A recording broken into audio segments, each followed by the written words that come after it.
the webinar is primarily geared to employers. I know that I have a mix here of employers and foreign nationals. So it's good information, and I have you may see that I have like about 41 slides. I will try to make this in 30 minutes. For those of you that cannot attend the whole 30 minutes, it's okay. We will send you the recording, but I'm really glad that you're here for the time that you can be here, because quite often there is things that come up that may not get recorded that is good for you to receive and to know and to participate. And I'm a huge believer that if you're here, you get a lot more out of it than if you're watching this later on. So 2:00, welcome everybody about what to know about the I-9 re-verification of OPT, STEM, and CPT.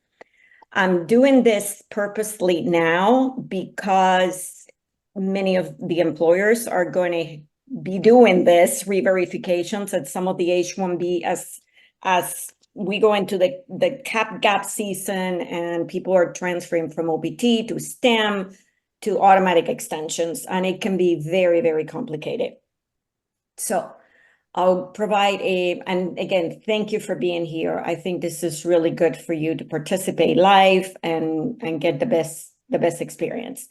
I'm going to do a very quick review of the Form I-9 because many of you know what the form looks like or should by now.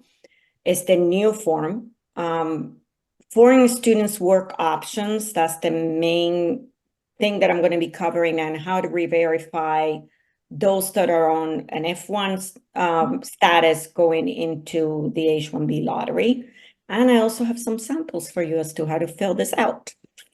So for the next 30 minutes, try to be present, try to be here with me, shut off the distractions as much as you can. And actually, it's very good for our brains to just be present. Again, every case is unique. So I'm going to cover things that are general, that would benefit to all of you in a general sense. If you have specific questions, please always reach out to us, and we will help you with the specifics. If you're not connected with me on LinkedIn, please take your phones out and connect with me. I really, I post a fair amount on LinkedIn too, and I love to support you also on your post on LinkedIn and be connected. So do that. Many of you here are our clients and partners, so you know a little bit about me, but I'm using my legal knowledge, my energy, my passion really to help you. So thank you for being here, and thank you for your partnership. I always like to know how much you're learning or not from this presentation. So, and also it helps me know that you're paying attention and that you're mindfully present. So let's do this little exercise. What do you consider your level of knowledge right now about Form I-9 re-verification for particularly for those on F1? So not your typical I-9s. I would love to see more than one person give me a number there. Okay. All right, cool. All right, a few more. Okay. So my goal is whatever your number is, that it will at least go up by 1 or 2 or 3 or more. We'll see what happens at the end of the day. Cool. Yeah, keep putting those numbers in there. It tells me at least that you're paying attention. So thank you. Okay. Form I-9 review.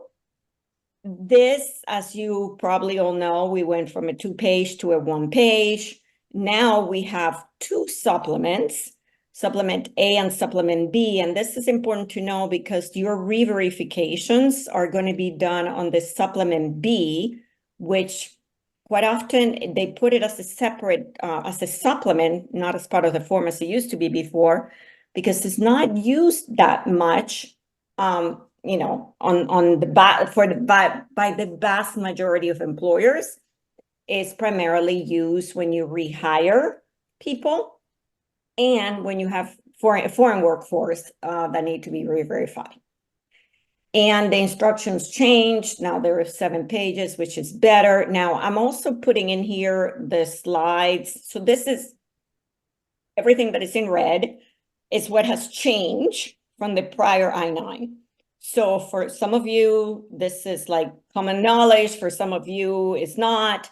So a lot has changed. And I'm just going to, again, go very quickly through the slides here. That's section 2, what has changed.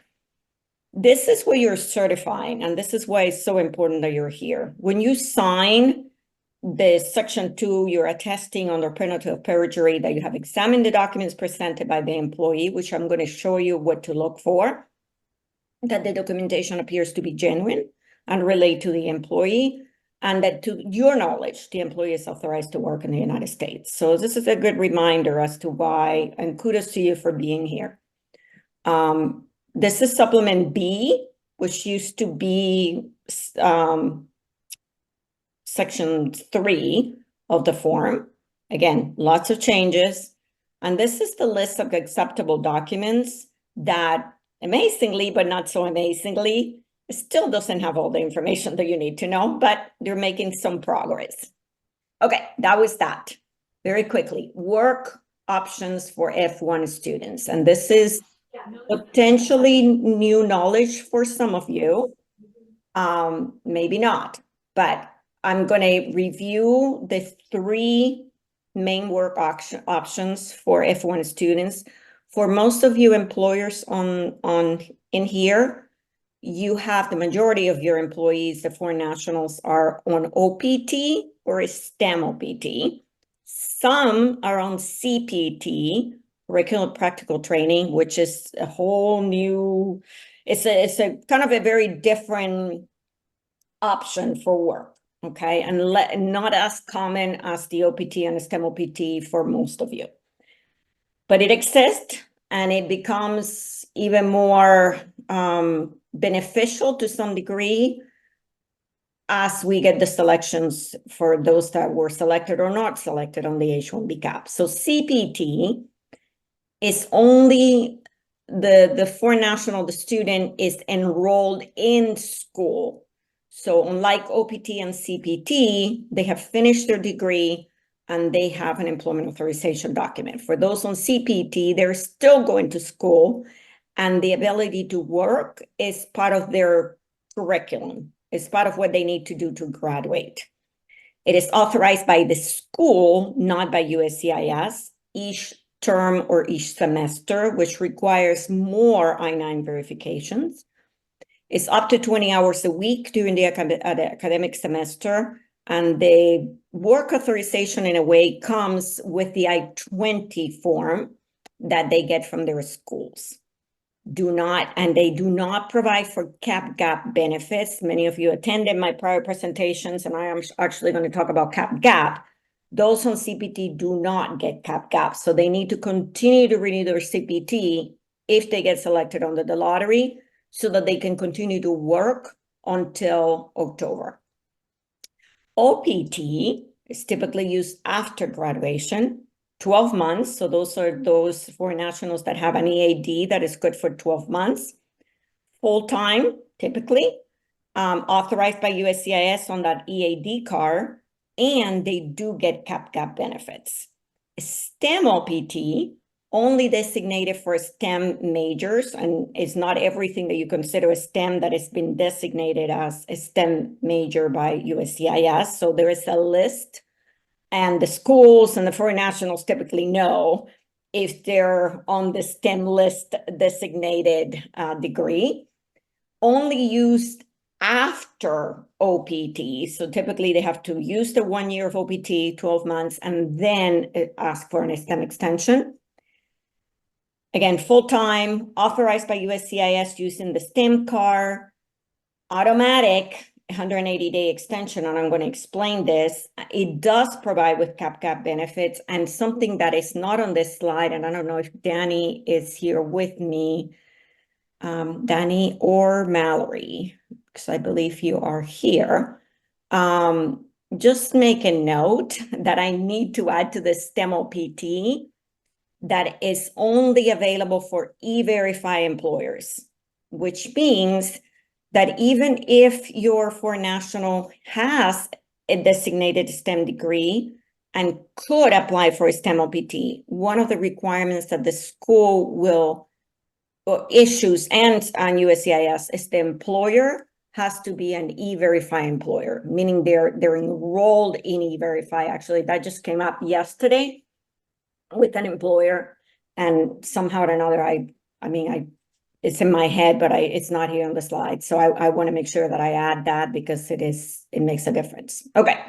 So those are the work options for F1s. This is the cap gap that I just mentioned, that it will apply to many of your foreign nationals, meaning that they have, so let's say someone that has an OPT do not have a STEM, so they cannot ask for that extension of 24 months. Their OPT ends sometime after April 1st, and they get selected into the lottery. If we file, which is the goal, so that they get selected and we file their H-1B extension, their H-1B petition before their expiration of their EAD, they will be automatically authorized to continue to work through September 30th. But for you employers, how do you document this work authorization that is basically automatic? Because for your I-9 purposes, their ability to work ends when their EAD ends. So I'll show you how to document a cap gap extension on an I-9, okay? Same for those that may have been selected and now have applied for a STEM OPT extension. They get an 180-day automatic extension. It is confusing to figure that out, and I'll show you how to do that. For those of you, I get this question a lot, particularly from foreign nationals. In fact, I almost had a thesis by somebody the other day that said, well, I don't want to pay whatever amount of money. And I get it. I don't want you all to spend any money if you don't have to, foreign nationals. I need to pay to apply for the STEM extension, this, the other. To me, it's a gift. I've said it to you before. It's a tremendous benefit to be able to have the STEM ability. And I do encourage anyone that can to apply for it. But the timeline is very, very tight. This is it. And if you miss it, you're out of luck. So if you're in that situation, please, again, I would encourage you to apply for STEM, even if obviously we entered you into the lottery. Okay, how do you re-verify all of these people?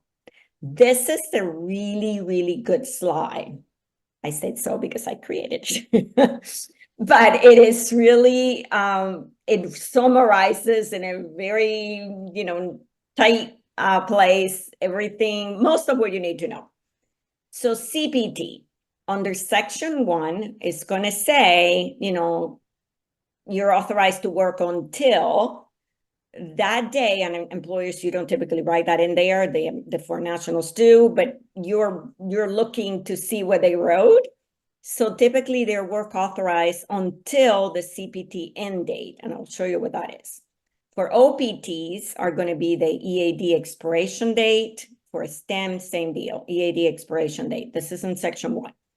Now, Section 2 is what you get to fill out when they provide you with a list A or a list B and C documents, okay? So what is a list A document?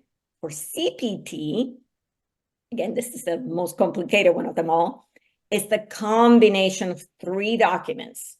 CPT requires a list A, an unexpired foreign passport, the Form I-94 with F1 status, and the Form I-20 with the DS endorsements for CPT. Again, I'm going to show you what all of that looks like.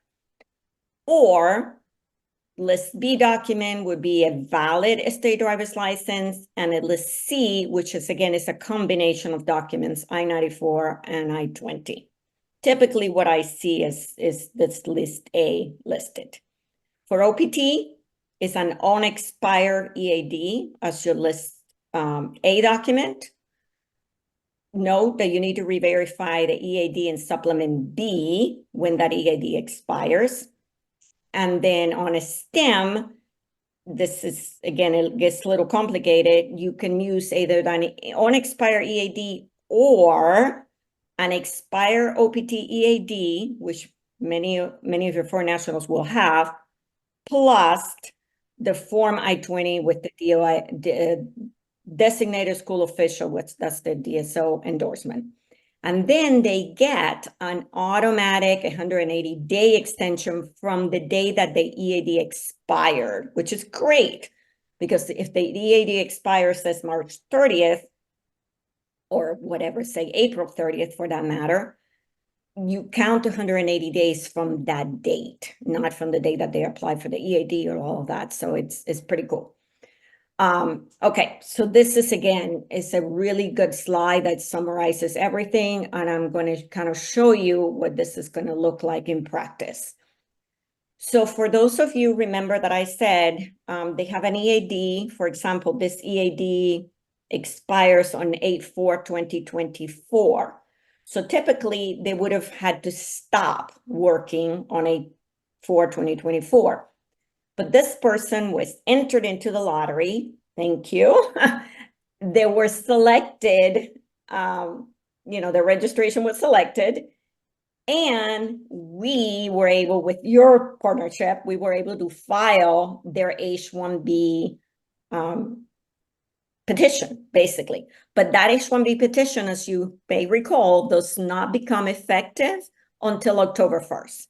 So what happens between 8/4 and October 1st? That's when cap gap comes in, okay? And cap gap, again, is an automatic. There is nothing that gets, they don't get an EAD, they don't get anything. All they will get is an I-20 from their school, and potentially the receipt notice that we will give you when USCIS receipts the H-1B. So for nationals, for some of you that are here, I truly, truly hope that all of you get selected. I truly, truly hope that all 100 plus registrants that we register get selected.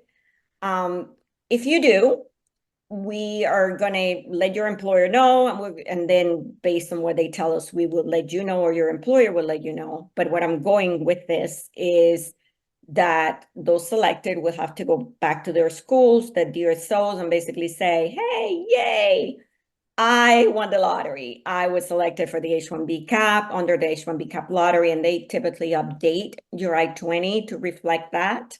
And you can bring that I-20 to your employer. And for you employers, this is what you will write. So as the date of the EAD expires, when you need to do your re-verification, you would go to your I-9 and put cap gap extension through September 30th, 2024. See attached I-20, and then you're good to go. And then on September 30th, because that's when the work authorization expires, by then, hopefully, we would have an approved H-1B. And then you can do supplement B, where you would be basically re-verifying, hopefully for 3 years. Okay, so there's more to this, but I'm just giving you the big picture. Now, what happens to those that were entered into the lottery? And this is where the STEM extension becomes such a gift. They were put into the lottery, but they were not selected, okay? Their employment authorization, their current EAD OPT expires 8/4/2024. Again, after 8/4/2024, they're done. They cannot work. They were not selected under the lottery, but yes, they listened to me and they apply for their STEM OPT, okay? When they apply for their STEM OPT, and again, they have a very limited amount of time to do this, they will get a 180-day automatic extension to continue to work until their EAD STEM gets approved. So the way this works, and I will show you in the next slide, when you're going to re-verify them on A4 and they have applied for the new EAD, but of course it hasn't arrived because it's just taking forever, on the additional information, you would put a STEM OPT extension, 180 days from the end of their current EAD. So in this case, it would be 180 days from 8/4, which would put him or her until 1/31/2025. CI-20 attached, because again, they would have a new I-20 that would be issued approving the STEM OPT.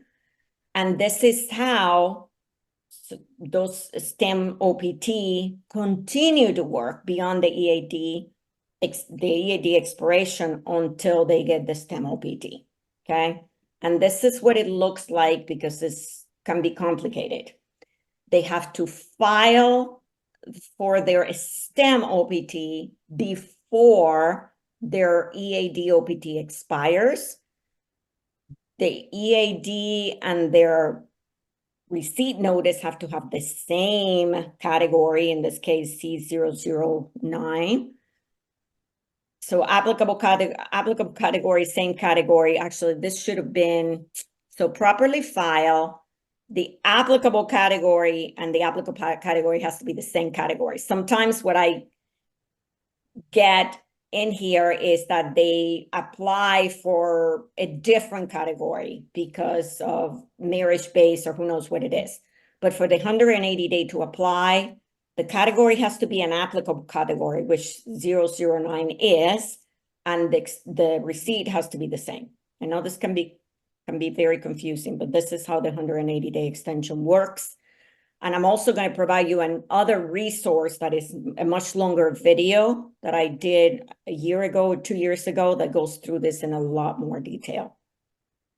Okay, I told you I was going to give you a sample. You cannot find this online anywhere, so you're very, very lucky that we're doing this. And it took us time to put this together. I can see why USCIS collects tons of money on fines for I-9s, but this is an example of a CPT. Again, we have a combination. We have the foreign passport, we have the Form I-94, and we have the Form I-20. And this combination of documents is which provides you with a List A document for CPT. This is his supplement B, the new supplement B, where you would be re-verifying CPT. Again, you can only, for re-verification, you only use a List A or List C document. And for this CPT is a combination of an I-94 and an I-20. So that's what we did here to the end of the semester, 12/2024. And at the end of the semester, you would have to re-verify. This is an EAD re-verification. So hopefully a lot of you will be doing this, either because the foreign national got an STEM OPT. And if you get an STEM OPT, this is how you would do it. The EAD is your List A document. In this situation, the document number and when it expires. And then, yay, samples of acceptable documents. So what does this all look like? List A, I'm sure many of you have seen this. This is what a List A document looks like. This particular one is just an EAD OPT. The ones that are STEM say STEM OPT. Again, there's no EAD for CPT, so you're only going to see it for OPT or STEM.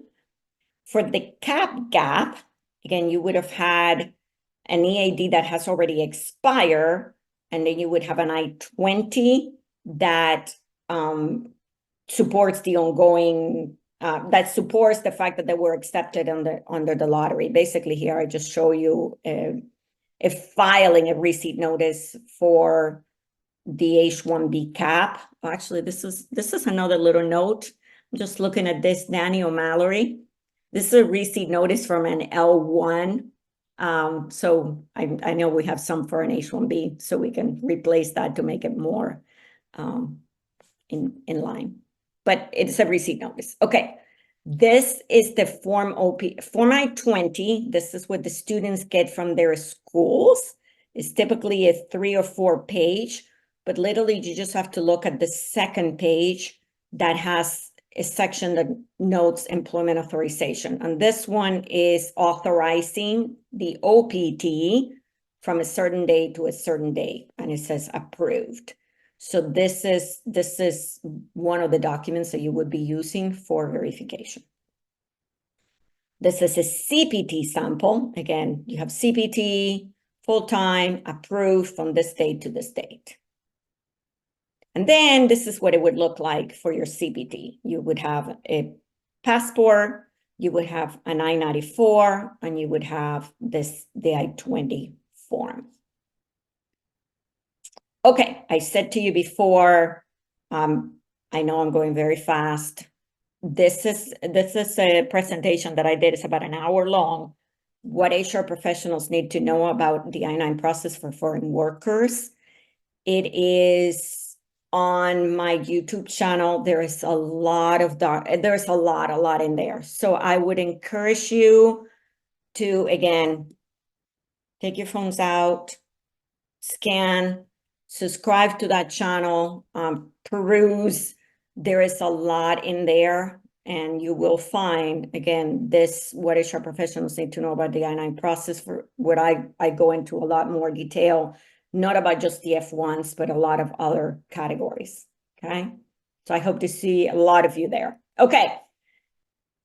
How are you feeling now? Hopefully not too confused. Do we have okay. Awesome.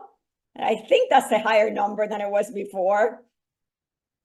Ooh, I hope that's a higher number than it was before. Okay, cool. All right. Yeah, I know. I mean, I'm doing this because I know it can be very confusing, and it's not something that an I-9 that you have to see every day. Okay, tell me a few numbers in there. Make me feel good for the day that give me a yes.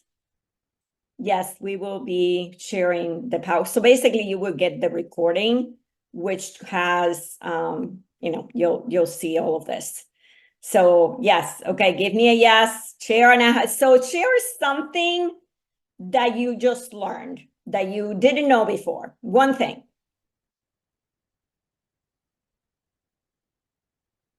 Something that you've learned in this presentation. I'm going to keep going, but I would love to see what you learned now that you didn't know, that made that number go up. And if I know that I went fast, I know this can be complicated. Again, you're going to be taking a lot of QR codes. Hopefully it doesn't get too confusing. But if you have, as I have done in other presentations, if you have questions, okay, awesome. Yeah. Yeah, it's completely new, the supplements. If you have questions about the I-9 process, please let me know. You can use this QR code. We're collecting those questions, and many of you hopefully are getting my Q&As that I'm doing once a month. What I typically do is I take the questions that you submit to me via this QR code, and then based on that, whatever I think that is going to be of benefit at large, those are the ones that I'm answering on the Q&A. Bonus for the employers. As I was thinking about this, I was like, okay, there's other things that you need to know, especially for some of you that this is the first time that you're going through this process. Your foreign nationals right now on F1 status are exempt from FICA. But as they convert into an H-1B, that exception goes away, okay? So yes, you're going to be taking more taxes or out of their pay statements. Foreign nationals expect that. So mark this as something that is, when employees change their status from OPT to A-Verify again. No, you do not do A-Verify anymore. If you did it once, E-Verified is not something very good question. Really, really good question. When, unlike I-9s that you do various times, you only run someone through E-Verify once.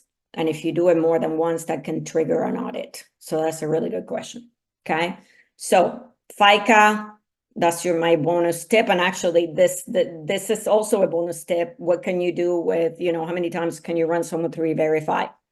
Okay, this is also another little bonus for you. And actually, I've talked to some of you before, and I said, again, I know you're super busy, all of you, and I want to maximize your time and our time.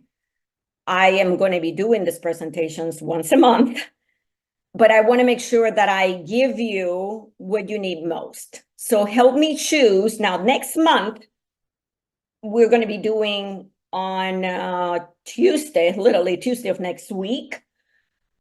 You were not selected. Now what? I just a tip also. So as I'm talking, please give me in the chat for, into the future for the next 2 or 3 months, except for next month, because those are set.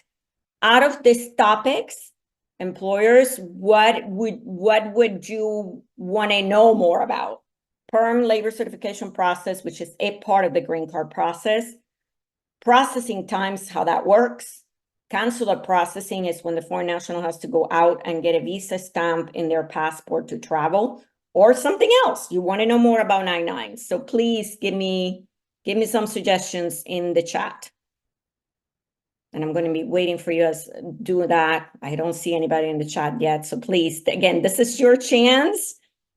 This is your chance to allow me to give you what you want. So what's going to happen literally as we speak, the lottery is happening. And for most of us on Friday, hopefully, we will start getting little text emails or emails from USCIS, basically saying for your employers, it's going to say something like, your case has been updated or something to that effect. If you get one of those emails, that's good. You want to get as many as you can. Basically just means your registration was selected. I'm going to be getting those emails also, and literally it's going to start happening anytime between now and Sunday, but literally it happens typically from Friday through Sunday. So by April 1st, Monday, we will know who was selected. And on the 2nd, I am going to be doing a presentation, and the emails will go out, I think, tomorrow or Friday to start registering for those. That would be, you were not selected, now what? Again, just general options. And then on the 4th, Thursday, I will be doing a presentation about I was selected, now what? So depending on where you are, mark those or make sure that you have those. So it's going to be Tuesday and Thursday at 2:00. So that's coming up. Again, I see consular processing, I see processing times. This is your wish time. So you can email us if you're cannot think of anything else. This is what the registration selection notice looks like. Again, I hope to see many of this over the weekend. Thank you so much. I almost did it, 2:32. I hope this was helpful. Thank you for being here. Give me a yes or give me a number on the chat. And you have a beautiful day, everybody. Thank you.